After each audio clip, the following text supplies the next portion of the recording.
Welcome to Uncomfortable, conversations about culture and Christianity. My name is Eric, and today I'm joined by Jess. Hello, world. And Alex. Feeling rosy today. Are you really? I am. The roses are in the air. I think that's the saying, right? Oh, no. Love is in the air. But it might as well be the same thing. It's not. We're a little late for Valentine's Day, but there are roses on the table. That's Brought a true. little- If you're watching. Thanks, Jess. Where did you get touch those to the from? table today. I was just inspired. I like to have roses. Anytime we talk about The Bachelor, I watch it. Just pull them out. Got it. Okay. Roses. Those are They're fake. fake. Okay. I say, Fake I don't roses. There was water in there, and that's what threw me off. They look real. Oh, Kind wow. of. That's commitment. Maybe. Fake water. Is it fake water? Yeah. Okay. Yeah, that's a tease for later in the episode, our guest. But before we get to that, do we have a voicemail? We've got a voicemail. Here it is.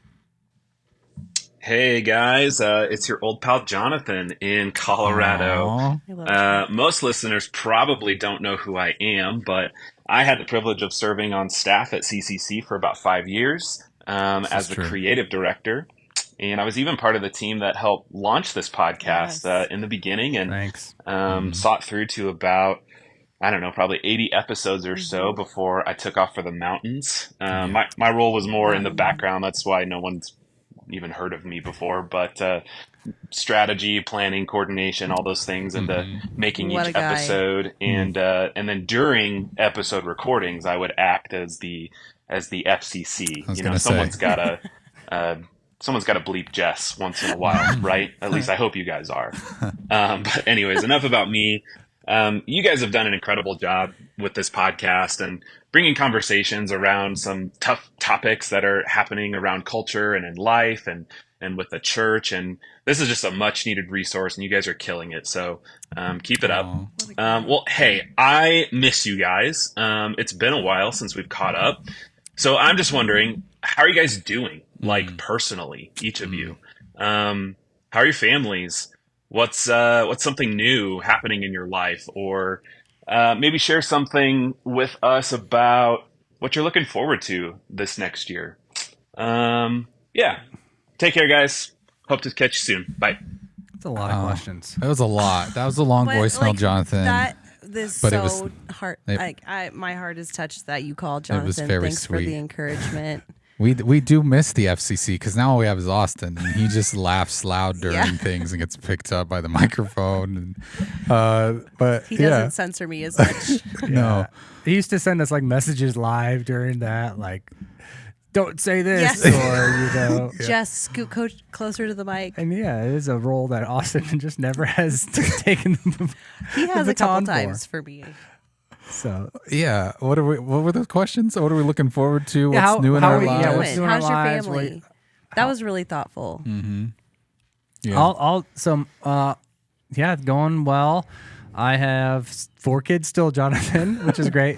One of the new things that maybe You have the hiccups, Austin? Austin is laughing over there about me having. He's really not making it very well. Jess, Wow. you have We just something? move on. Yeah, Let's let them have their why moment. why don't you share, Jess? I still have 3 kids. Okay, you should move away from the mic while you're giggling. He really is giggling and he's crying now. I feel like I'm doing well. I feel like this last year has been 2022 for me was a time to kind of look at my life and what I needed to step back from. I left Christ Community and I for being on staff. Yeah. And went over to City Care. And so for me, 2022 was a theme of more like simplifying as I look back. So it was like, what do I need to remove to have more capacity for the things that I want to be important to me? And so I would say that this year is more what can I add back in? What do I have capacity for? But being intentional with that. So I would say, but everybody's doing well in the fam where everyone's already looking forward to summer with all the cold weather we've been having. So, Wow. See, that's how you answer that question, Alex. Well, somewhere I'd in like my to. laughing, I got a eyelash in my eye. okay. So Oh, Eric, I you're do- next. Oh, I was just going to check in and see if Alex just still had 4 He's still kids or having- if that changed. He's in the- still having a Still moment. 4. Okay. Yeah, I Jonathan, I'm doing okay. I'm here. My kids are still just 2. I'm not 2 years old. I just have 2 of them. If that's how we're playing this game. Yeah, I don't know. One thing that I'm really getting into is my son and my daughter are both into basketball right now. So I'm slowly becoming one of those parents who are just confident that their kid's going to end up in the NBA. Thinking about noon ball yourself a little bit, or what? No. You're on the email. No, I'm not. I mean, I'm not playing basketball. My kids are, but I know, but it might inspire you. Yeah. I feel like you could do some I damage. did play. I used to play a lot in high school, but not like officially. So maybe someday I'll get back on the court. Yeah. No, I just living life, thriving. You as did they say. have a new addition Yeah, to your fam. I did. We did. We got a new dog after we lost our sweet Hermione. We said we would never get a dog, but then we of course did, because there's always that gap there when you are a dog family. Unlike Austin, he doesn't like dogs. And Alex too Jeez, I'm just is kidding. not a dog family. Yeah. legitimate I'm not reasons. anti-dog. No. but yeah. Oh, you're a dog agnostic. Just not a dog No, family. mostly, yeah. I mean, because of Hannah's like processors and Yeah. things like that, we makes just sense. don't want a dog to accidentally think they're a toy and That would be really bad. be That very would not bad. be good. So do you feel like you're in a place where you can share? Yeah, Sorry. that was a struggle. where Like are Austin you, Alex? laughing, and then, how are you really then I doing? got literally an eyelash stuck in my eye, and so it looked like I was crying, but I wasn't. Yeah, things are well. Last night ended. So my wife has been taking ASL classes back into college, like the last 2 years, taking an ASL class. So it's like 2 nights a week. So that's been a lot for our family, and so she just had her last ASL 4 class last night, which is I'm happy about. One, obviously, she's learned a lot more ASL and is teaching our family that a lot further, but also to like have 2 more nights back when we can both be parents together in the evening with our kids. And so looking forward to that. And yeah, I mean, we're kind of always anticipating what's that mean? What's God got next for us in our lives with that and that journey. So looking forward to it. Good. We had some snow last week. So thanks for sending that from the mountains, Jonathan. It was fun to get out and sled with the kids, or at least the last week when this was recorded. Yeah. But people will never know. They'll never know. It's a secret. But yeah, thank you for that. As we teased earlier, we have some roses on the table. That's in honor of our guest today, which, Alex, you got to have a conversation with Mike Planeta of the 17th season of The Bachelorette.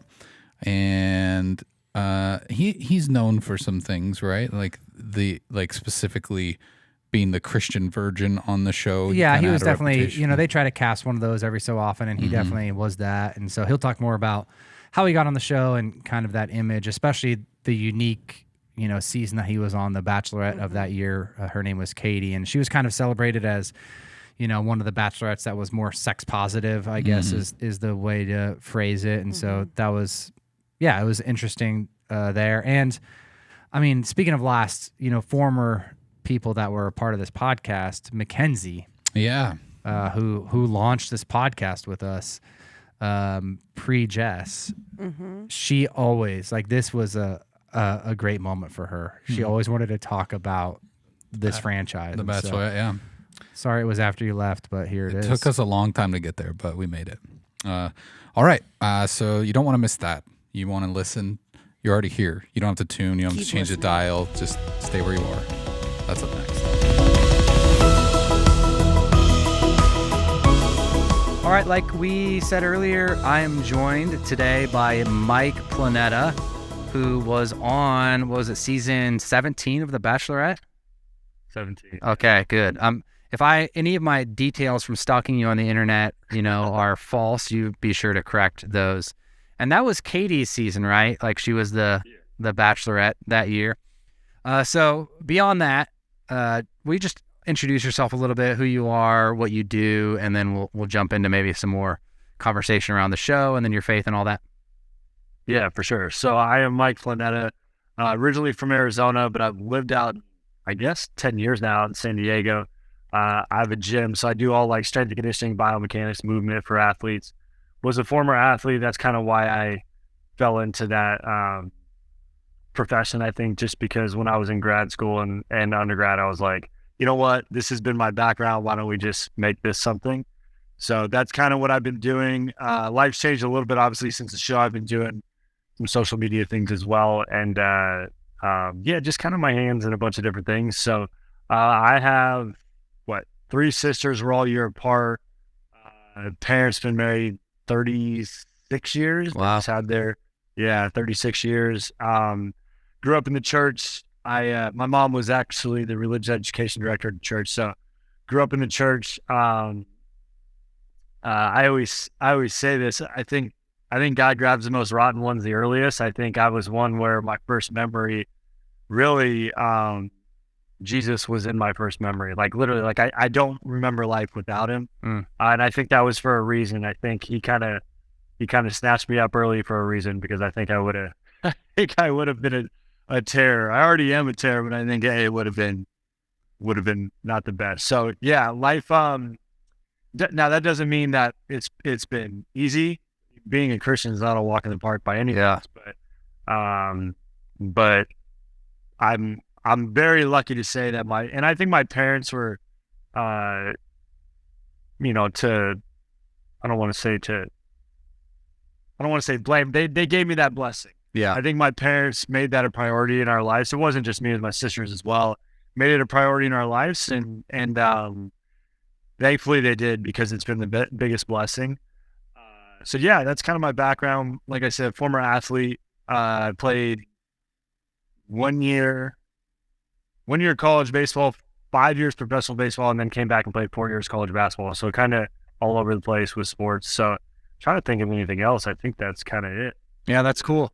And we were talking a little bit before recording that, we have to get you to the CWS at some point, the mecca of, college baseball experience, at least. So it's a blast. So, so I think one of the things that, one of people's guilty pleasures sometimes, I think, is, when they are feeling bad about themselves, they want to watch shows that maybe sometimes can be a dumpster fire and make them feel better about their lives. And, the Bachelor franchise is sometimes one of those that I know at least my wife has watched. And so, and she's like, okay, this is good.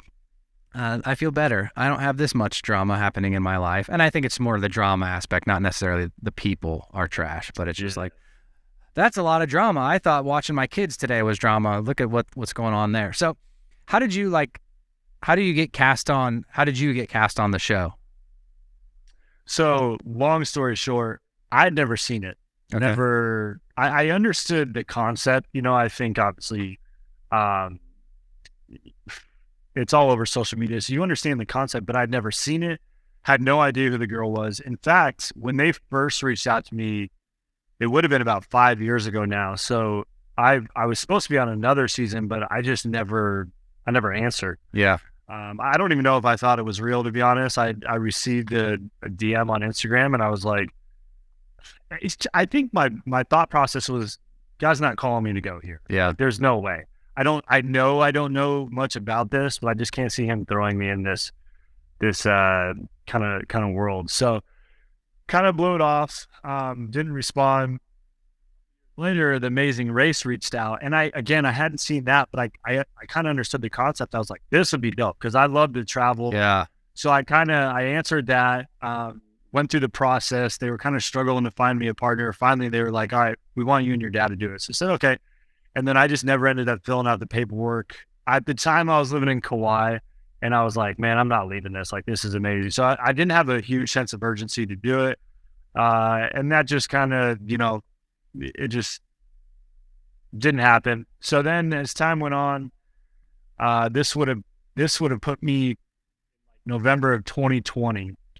And I can't even remember what show it was. There was a dating show that reached out, and I was like, you know what? I'll take the interview. They were looking for like a lead, and it was a similar concept, like dating show. Yeah. So I took the interview. It went well, but I just was like, I don't see myself in this. I just don't see it. So, really follow through towards the end with it, which is unlike me, because I always follow through with things, but I just didn't feel at peace about it. So I was like, whatever. Then fast forward to February 2021, I had 4 shows reach out in 10 days, and they're all dating shows. And I remember, this is literally how it went. I remember being like, what is going on? So I looked up and I was like, all right, God, like, if you genuinely want me to go on one of these shows, I was like, just make it so obvious that I know. Just really asking for discernment.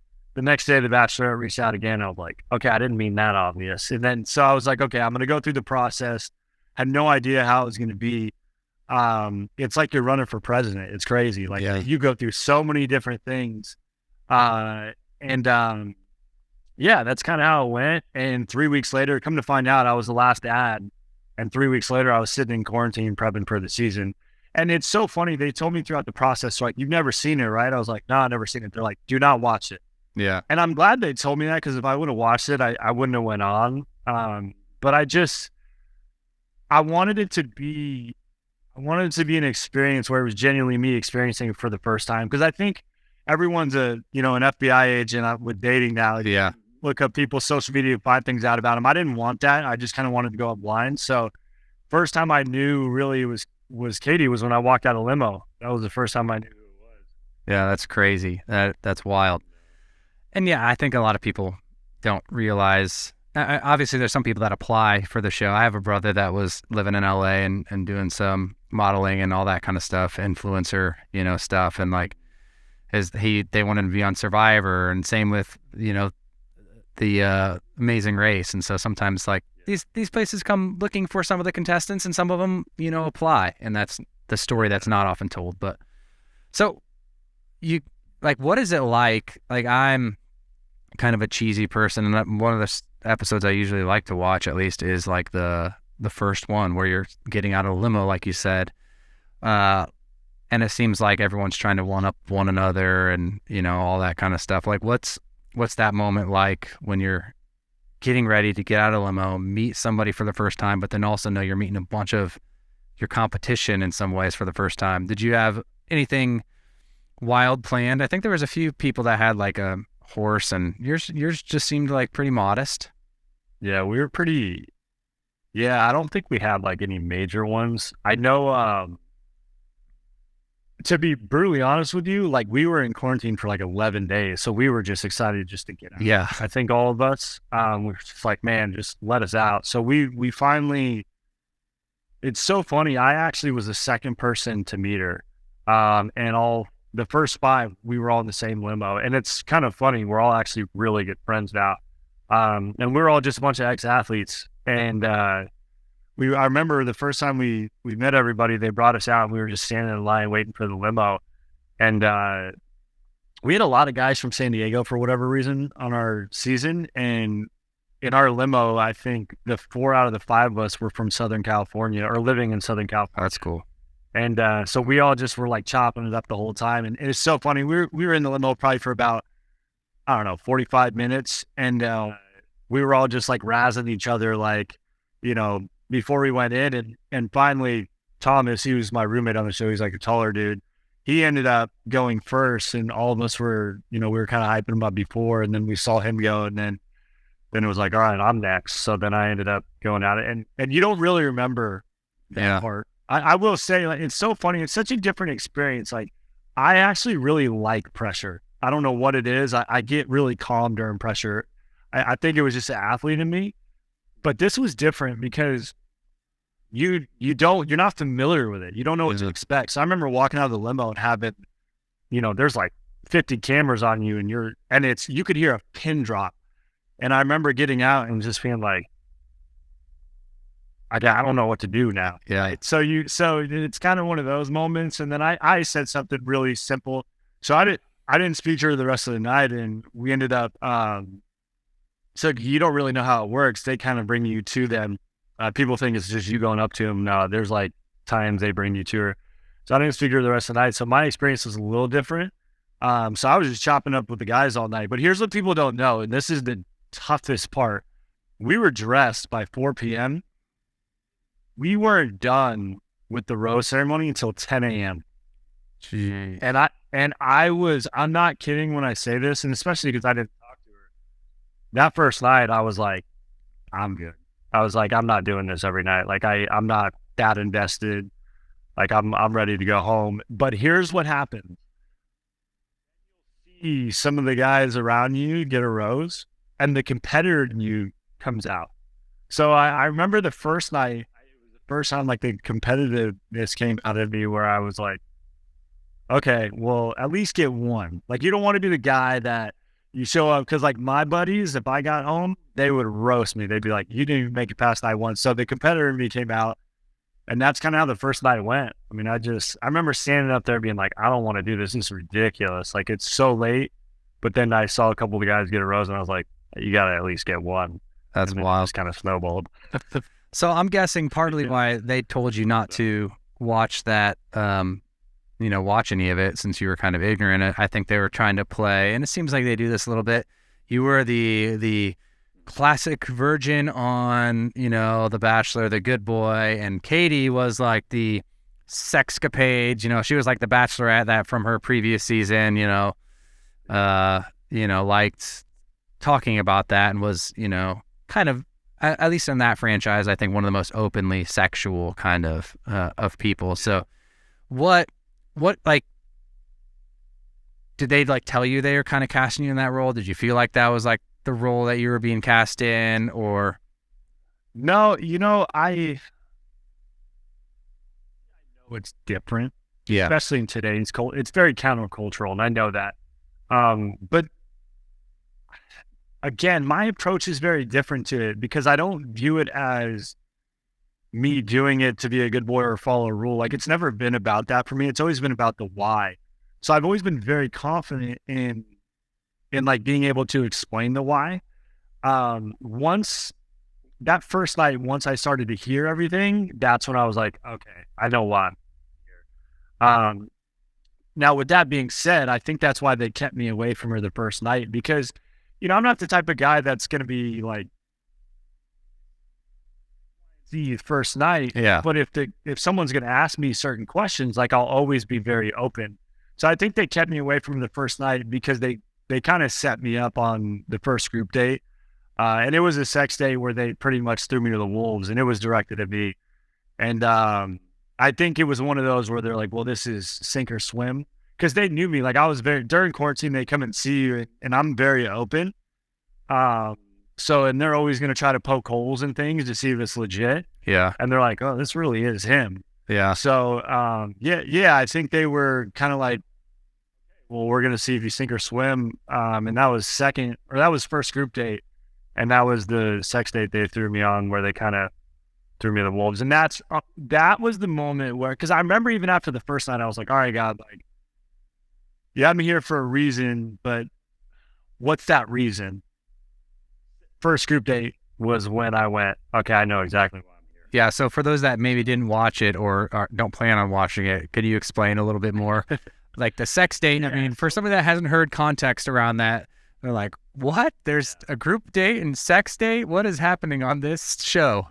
Well, yeah, especially, and I feel like in the Christian world, they're going to hear that and go, what? Yeah. But what happened is, like you talked about, she was known as like the sex positive girl this season. And here's one thing people don't understand about Katie is I think that definitely is a part of her, but I think it's more of a projection than what it actually is. She's more reserved than people think. And first date, she doesn't plan these dates. They do. So the first day we walked into like this huge auditorium, and it was pitch dark. And all of us are like, what is going on here? As soon as we start walking in, they have us like hand on each other's shoulder, and we're like walking in a line.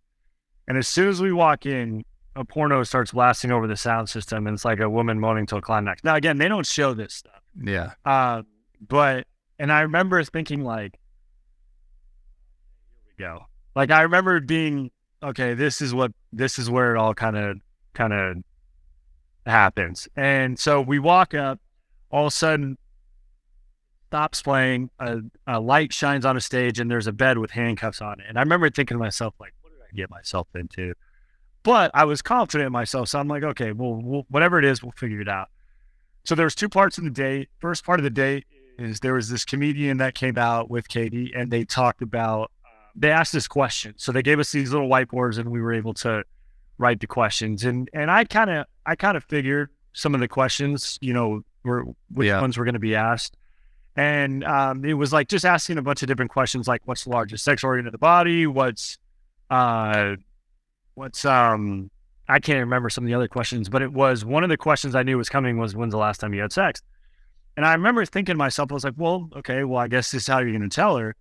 So originally I wrote never, and then I ended up erasing it. And because I remember God being, not his physical words, but I just remember kind of hearing, not yet, this isn't how it's going to go. So I erased it and I put a question mark.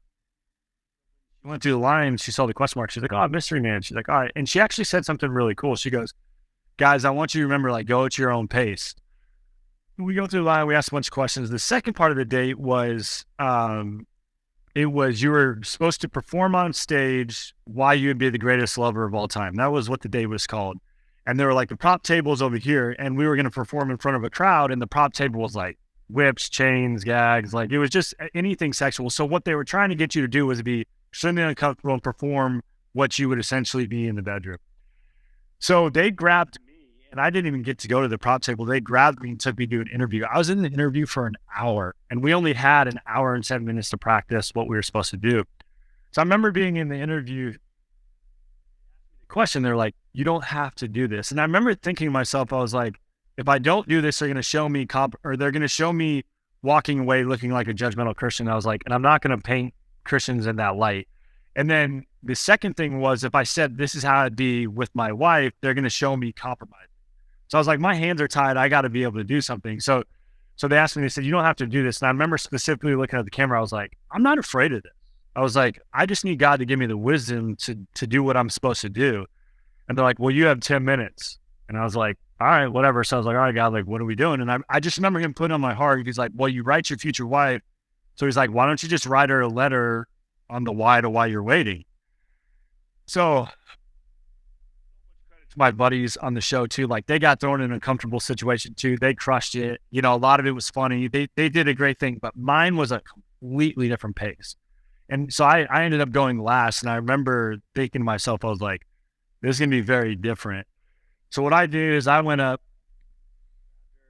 took her up, sat her on the bed. And it's so funny. She was like, ooh, she's like, what did she say? She said, ooh, on the bed. And I thought she definitely thought it was going somewhere else. So pretty much what I said is I sat her down. I said, listen, you to understand, be the greatest lover of all time, like you have to understand my heart. So I pretty much wrote, and they only showed half of it because there was a lot of God that I was talking about in it. But I sat there and I explained the why to why I was waiting, and she started bawling. You could have heard a pin drop in the room. I mean, Tanisha, Caitlin, the host, all the producers, even the dudes, like tears. And I remember thinking to myself after the date, I remember thinking like, she's never been spoken to like that.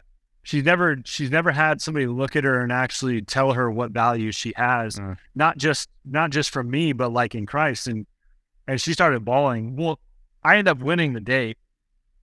Standing on stage, I had this trophy that says #1 lover. And I remember standing on stage and being like, I bet nobody thought the virgin was going to win the date. Yeah. And that's just kind of how it happened. And I think at that point they were like, well, we can't cancel him because he's the sweetheart now. So, Yeah. And I think that was a moment because it's all whirlwind when things happen on the show. And I ended up taking fifth. So I ended up going pretty far. And I remember thinking to myself, like, man, how did I make it this far? And I genuinely think it was her and I we had such respect for each other because we showed up authentically as who we were. And she respected the fact that I showed up as I spoke truth in what I was. And That's cool. And yeah, so that was kind of my journey from the show. That's kind of how it all went. Yeah. So do you have that trophy still? Is that in your gym somewhere, or they not let you take it home? You want to see it? It's right here, actually. Oh, wow. This would be really exciting. Let me grab it. Yeah. Okay. I have always wanted to see the #1 lover trophy. So there it is. Wow. I've seen some cool trophies. I've even seen Olympic medals on this show, but never the #1 lover trophy. So thank you for that. So what, like, what's it like? You've talked about it a little bit, like to be competing, you know, like it's it is a competition. That's like what the show is, obviously. Like what's it just like in those rooms? It sounds like you're, especially the guys on your show, had some decent relationships with one another that have carried on, you know, beyond the show, and God obviously brought you guys together, you know, for some of those reasons. But what's it really like to be dating the same woman, and what are like the tense moments, what are the fun moments inside of that? You know, I think our season was a little different just because we are known as a season apparently of being like so close. Everyone's like, oh, it was like a bromance. And I think that's just because it was a quarantine season, so we spent so much time together. Yeah. From what I've heard, I mean, I've only seen our season, but from what I've heard is it can get extremely competitive like that, where guys don't want to hear about the date that people were going on. We were different. You know, guys would come in and we'd be like, how was the date? And we would listen to it. And we kind of say the same thing about our date. So competitive, yeah, because we're always competitive, but it was in a different way. I think we were genuinely rooting for each other, which is, I think, what made us unique. It made us different, because usually that's not the case, apparently. But I remember thinking to myself, I mean, I knew Katie and I were not probably going to be a match, but with that being said, I wanted a guy that was going to respect her, right? And I genuinely, especially once we started getting towards the end, I mean, these are some of my best friends. I thought they would be great matches, and I was hoping for that for them. My perspective was probably a little bit different, but some of my buddies were in the same boat as well, and I think that's kind of the approach all of us had. And that's nothing against Katie at all. Like, girl, a great friend. But you're thinking about getting down on a knee, you know, with somebody, it's a lot different. And she felt the same way in a lot of ways too. So yeah, it's a unique situation. Here's what I will say. Ever watching the show and ever seeing how it went, I will say this, because you have zero distractions, no phone, no TV, no music, no clock. You don't even know what's going on. It's only about you being present. The relationships, they accelerate a lot quicker.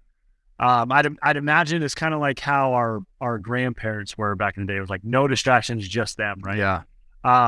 So I can see how people could get there, kind of fall quick. But being said, you also have to have a lot of the core values and similar things in place already for that to escalate like that. And I think at least my buddies and I don't know if those things were in place for us. And with her too, I think with vice versa, it wasn't just us.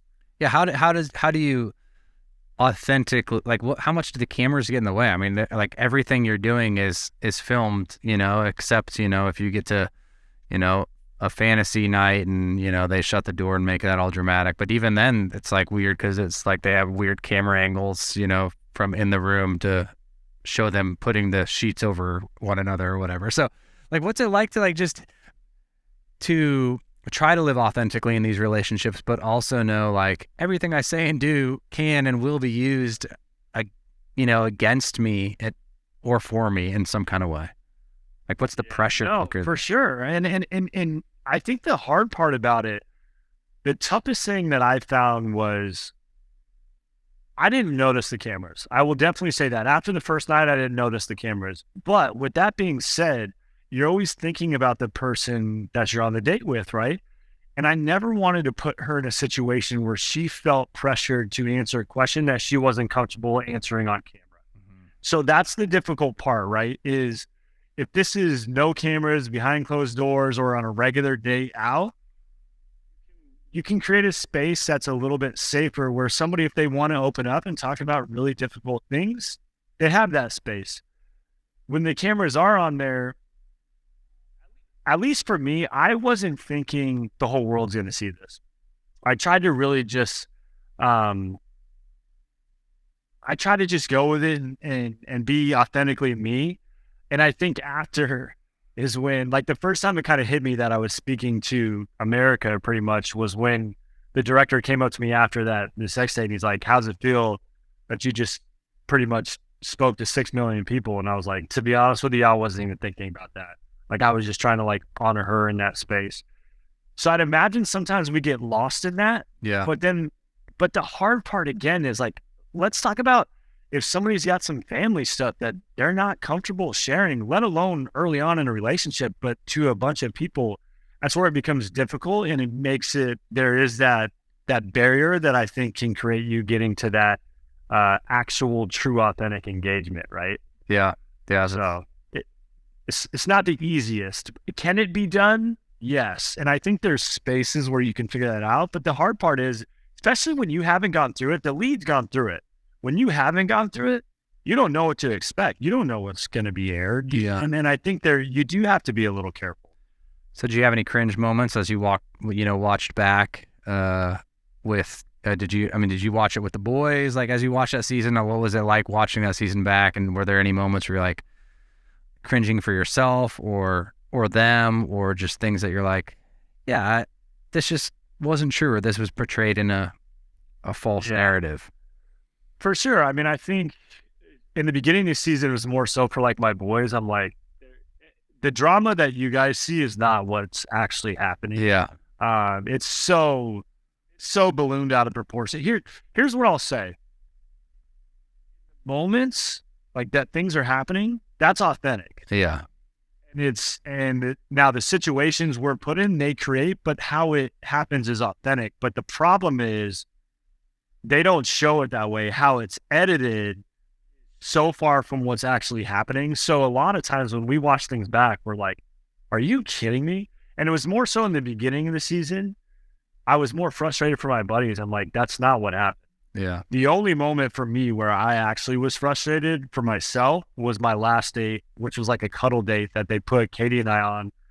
And they made it look like it was really awkward. They made it look like I was talking about my mom on the date. Yeah. We crushed that date. Literally, her and I, that's what people don't even realize. And she said this a billion times, like her and I had a blast on that date. And what they showed, so what I actually said was, I said, you're a mixture of all the women in my family. I said, you remind me of my mom because of this. You remind me of my one sister because of this. You remind me of my other sister because of this. And I said, you're kind of a mixture of it all. Of course, that's not how they showed it. Yeah. And then in the interviews that I was saying after, the date was already over. I'd already been sent home. And they were saying, like, what type of love are you looking for? And I said, well, I'd love to have a love like my parents. And they're like, you really admire them, don't you? I was like, yeah, of course. And they're like, you really admire your mom, don't you? I was like, yeah, of course. And I'm saying these things, right? Yeah. Like thinking, I'm like, there's no way that they could have, there's no way they could have twisted it in that, but they did. But that to me was just like, solidified that it was a one-time thing for me. And that once I saw that it was because they wanted me to go on Paradise. And after that, I was like, you'll never have me on the franchise again. No, I understand it's a business. No foul, no harm, like whatever. I don't want to be a part of something where people are, not just for me, but also for my buddies where they're twisting the truth.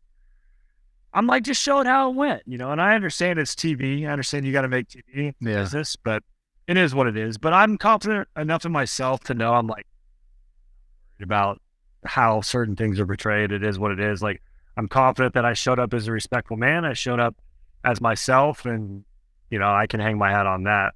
That's awesome. That's awesome. So that you answered one of those questions. You're not jumping back on the show. What's the current sitch of your love life?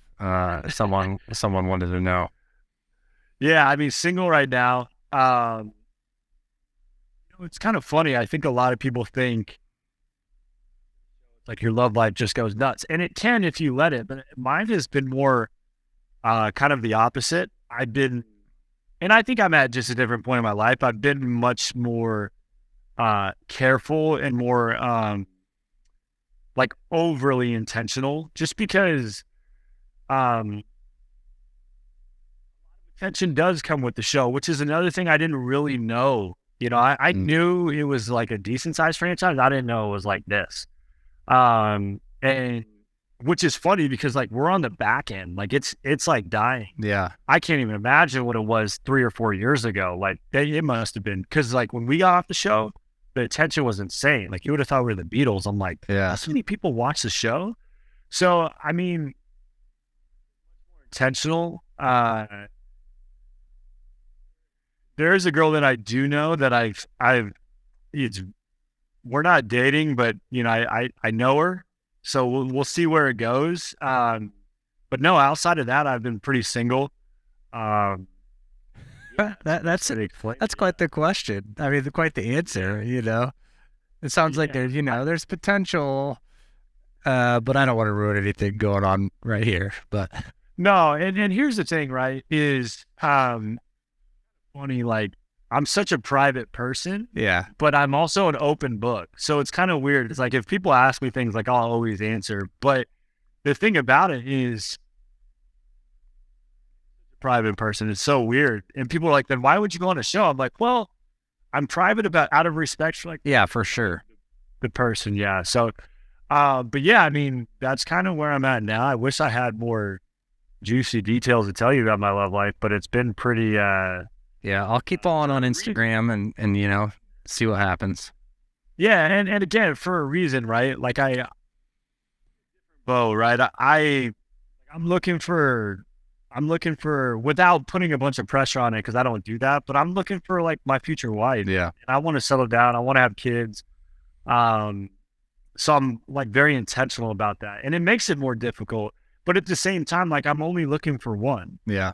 So even if it takes a little bit, like as long as I find her, I don't care. Yeah. It doesn't matter to me. No, I totally get it. I mean, even if this is totally micro scale, but like being like I do a podcast every week for the church, and there's times where I'm like, okay, I'm not protecting me. I would share that about my my situation or that person in like a closed room, but this is out there for everybody to hear. And out of respect for those people, I'm like, I can't name drop. And I've been called out for doing it, like, oh, I thought I could share that. And my friend's like, dude, I didn't tell you could talk about me. And I'm like, sorry. So yeah, I totally get that. So one of the questions that someone asked, and I don't know where this came from, but obviously they set up a lot of drama in the show and even the rose ceremony. So is the rose ceremony not like that? Obviously, I assume that the person gets to pick who they want to pick, but is it like staged as far as the order that they have to pick in to kind of set some of the drama? Like I heard microphones in someone's ear and, like all that kind of stuff. And like, all right, you got to pick Mike now. All right, now you got to pick, this person because we want the two that we know we're going to create the biggest drama storm around like at the end. And yeah, well, I think, here's one thing about the rose ceremony is one of the biggest questions is people always ask is, how do they remember all the names? Well, what they actually do is they'll say two names and then they'll go back. Come back like 4 or 5 minutes later, they'll say two names and they go back, which is why it takes so long. So I definitely think there's like, she doesn't get a say in who all stays, obviously. yeah. But I definitely think like, I'll give you an example. Like there was one where I got picked first, and it was the day where I was pretty much telling her about the one dude. And you know what's so funny? There was one dude on our season, nice guy, but he just was stirring stuff up for no reason. And it's because the producers were making him do it. But yeah. To be quite frank, like we were just sick and tired of staying up so late because of it. And like a bunch of guys were missing time. So we were finally like, everyone's like, yo, someone's got to do something about this. And everyone looks at me because they know that I don't bite my tongue. And they're like, will you say something? And I said, yeah, I'll say something. I don't care. So they're going to hear that on the mic. So if they're thinking that I got called first, I said, listen, all of us think like, hey, and I make sure if I'm going to say something, I will say it to somebody's face. So I turned and I looked, I was like, listen, he's stirring stuff up. He's not here for these reasons. So just, you're a big girl. You can make the decision for yourself. You do that. So that was the only moment where I know for a fact that I was probably called that way. But there's definitely, because there was some times where there was guys left at the end where I'm like, you're getting picked. Yeah. And there was definitely guys left at the end where I'm like, you're not getting picked. Yeah. And I know that they're putting you here at the end, pinning you against one of your buddies for a reason. So Yeah. no, there's definitely calculations behind all that. Good. So are there, I'm trying to make sure I ask all the questions people wanted. Like, I'm looking at my notes here. So you believe in the process? Like, do you think, like, have you met people that this has actually worked, like that are from other franchises that you think you can actually, like, at the end of this show, propose and get married? And I guess that's your answer too, but like. Yeah, I mean, I think for me, no. For even if it was the right girl, perfect girl, no, I wouldn't get engaged because you need more. Like I need more. I need to see core values. I need to spend serious time with the family, friends. I'm different. Do I think you can meet your person and date them and figure those things out as time goes on? Absolutely. Now, other people, do I think that they could get there potentially? Yeah, I do. Do I think the chances of that are very low? Yes. And here's why, right? Let's put this in perspective. The chances starting off alone of you being compatible with one person and you're out of 35 people, that is already a very, very small chance. Now, if let's say you do have a connection, then chances go up, obviously, but then it comes down to time spent. I'll give you an example. I had only spent 50 minutes alone time with her before my one-on-one. And I was 6 days away from the engagement at this point. Jeez. So you could imagine in my mind, I was like, no, this isn't going to happen. Yeah. But I had other buddies where they spent, hours with her. And as it gets smaller and smaller, you spend more time with her. But I 100% think if it's the right person for you and you're compatible, I think you can create a foundation that can potentially lead to something down the road. Some people can hop into engagement. Now, I've heard paradise is much more, it's much easier to find somebody because you spend all day, every day with that person, especially if you meet like first day, you can spend a total of 4 weeks with them, like uninterrupted time, so you can find out a lot about that person. Yeah. But the process in itself of getting engaged and doing all that, no, I don't. But that's me. I think some people could get there. But do I believe in the process if it's the right person that you're compatible with, that you can develop a foundation that could potentially lead to something down the road? Yes, I do think that could happen. Yeah. And probably, like I said, it's all situational. You had 50 minutes and you're 6 days away from a potential engagement. Like, that's insane, but I guess there's insane people that go on the show. So last couple of questions. One is just, how have you seen, just God glorified and like seen, God use your story and, all of that since, being on the show, and what's he taught you, some of those things? Yeah, these are the things that matter the most to me, obviously. Like I think one of the biggest things I've always felt, we always try to ask God, like, what's our callings, right? And this is a very unique calling, but I feel like God has always, and it's so funny your podcast is called Uncomfortable, because I feel like God has always put me in uncomfortable situations to have uncomfortable conversations. And I think one of the really uncomfortable conversations, especially when it comes to the topic of sex, is from the Christian side, is people have kind of been raised of like, oh, this is taboo. Like I can't have this conversation, which I think is extremely destructive, but I also understand why, right? There's certain things where some people go, I'm not comfortable having those conversations. And I think that's ultimately, the church has fallen in a lot of ways where we, for so long, like maybe our parents' generation or even before that, they just didn't want to have the conversation. Yeah. I personally am very different. My parents, we always had a weird, crude way. It was always, hey, if we're going to have these conversations, like I'd rather you guys have them here. So I never felt uncomfortable asking certain questions, right? And the one thing my parents did is they always explained the why to what scripture was kind of telling us to do. Yeah.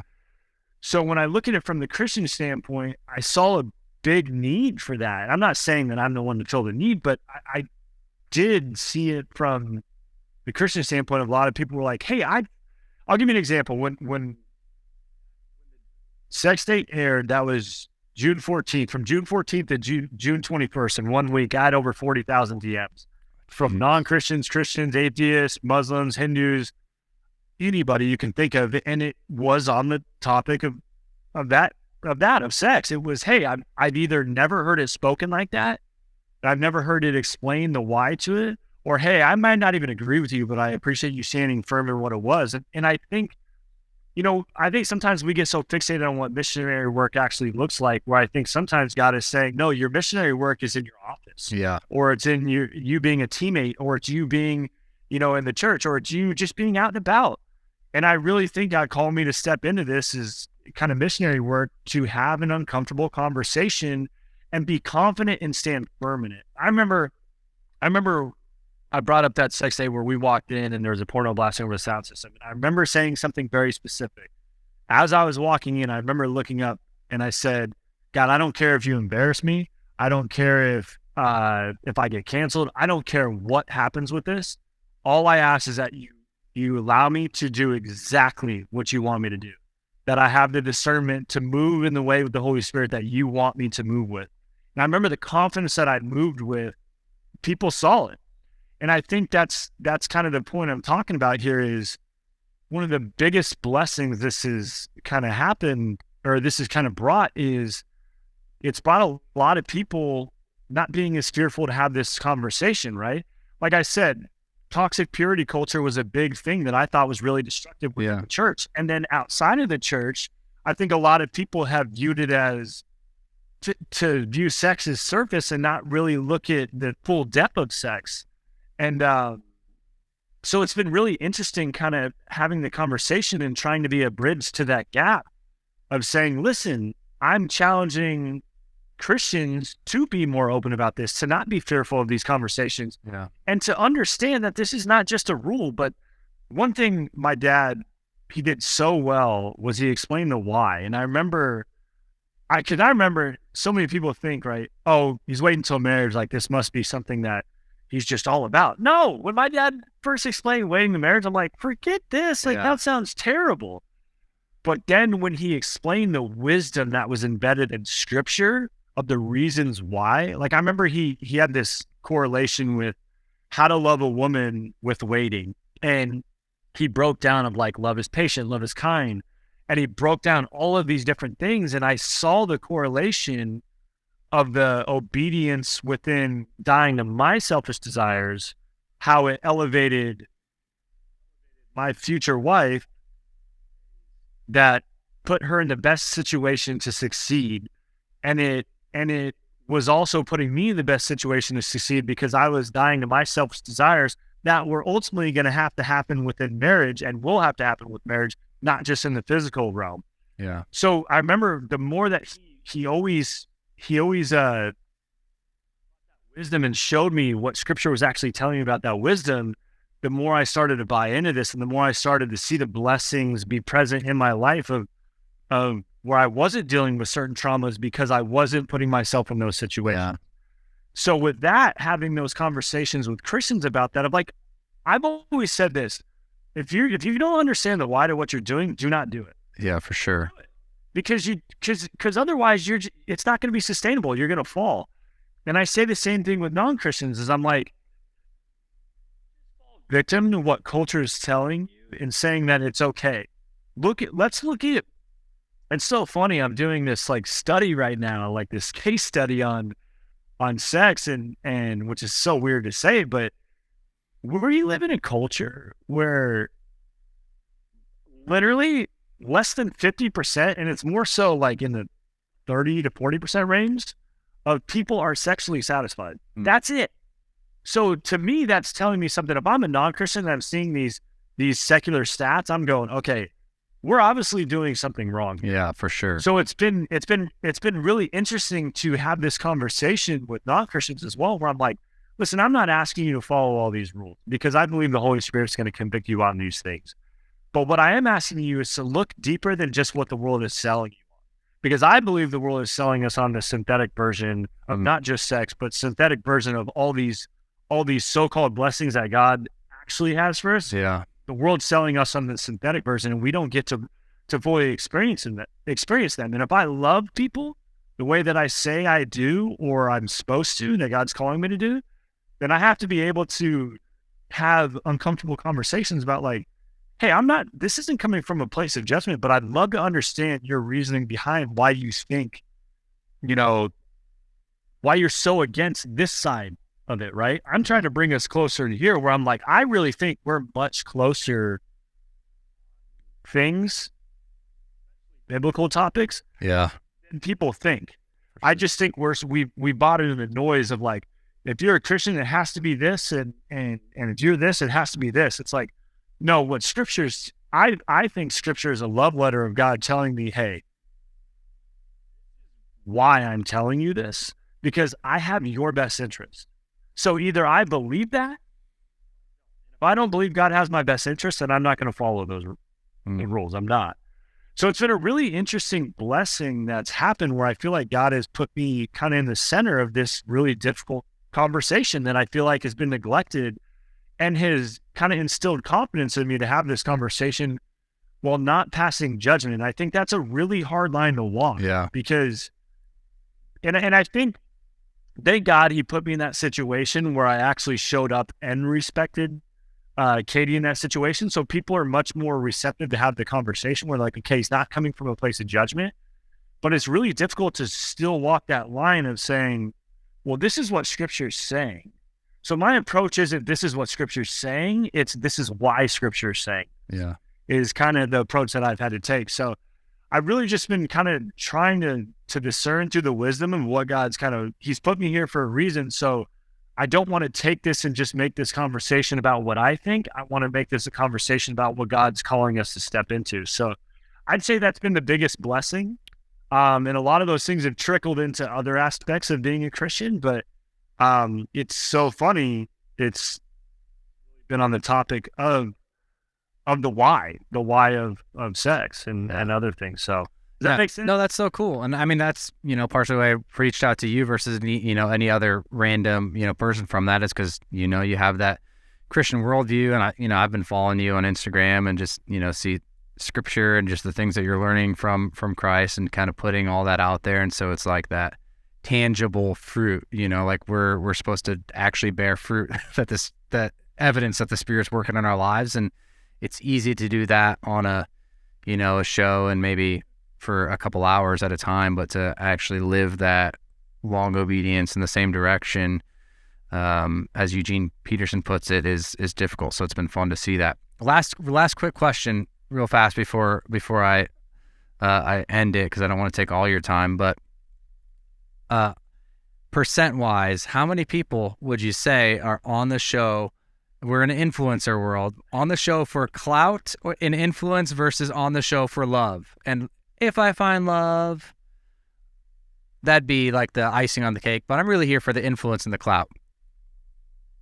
That's a great question. My season, I feel like we were very unique. I'm also biased. Those are my buddies. Yeah. But because I want to say this, I don't want to say this from a judgment side because I've met a lot of great people in the franchise, but let's just say this. I think it's much higher than you would think. Yeah. I definitely think it's probably going to be like a 70-30 split. Okay. There's no question about it. Like, I think and like, I don't even blame them. Yeah. In some areas, if that's the way you want to go about it, great. Again, mine was more different. I don't think if you're trying to step in the influencer world, you're going to go on national TV and talk about that you're waiting till marriage. Yeah. So mine was a little different. But yeah, I mean, I definitely think there's that aspect of it. But again, said, you still have to go through it. Yeah. And I've watched a lot of people who have, maybe that was their intention going in and they got buried by it and they wish they never did it. Then I've watched some people who wasn't their intention at all and they've blown up. And then I've also watched people where that was a little bit their intention, but they still handle themselves in a very, very great way. And they deserve to kind of, have the things that have come their way. But it's a really interesting world. I walked into it dark. I had no idea what was going on. But to watch how it's kind of the opportunities it brings and things like that. This is what I always say. I did it. Yes. Would I do it again? No. Like, that's the best way to explain it, because it's not easy. And I'll tell you that right now. Like, and again, mine's different because my faith was the center point of it, but it's not easy. Like, people think you could just walk into it and you can just show up. No. Like, those producers are not on your side.